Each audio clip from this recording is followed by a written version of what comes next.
Payg'ambar sollallohu alayhi va sallam aytibdilar, kimni g'ami, tashvishi bor. Men bir duo o'rgataman. O'sha g'am, tashvish, qarz, muammo, mushkulot hammasini Alloh taolo yechib yuboradi. Dedilar. Deganlaridan keyin yana bir arobiy keldi, kimdir savol so'radi, Rasulullohni chalg'itishdi. Biz uni so'ra olmadik. Va ertasi kuni kelib sahobalar o'zaro aytdilar, kecha Rasululloh bir gap aytayotgandilar.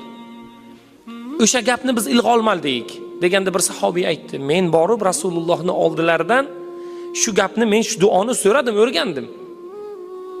U duo La ilaha illa anta subhanaka inni kuntu minaz zolimin degan duo bu oyatda ham bor. Bu Payg'ambar sollallohu alayhi va sallam aytdilar, birodarim Zunnun, ya'ni Yunusni duosi. Olimlarimiz aytadilar, agar Yunus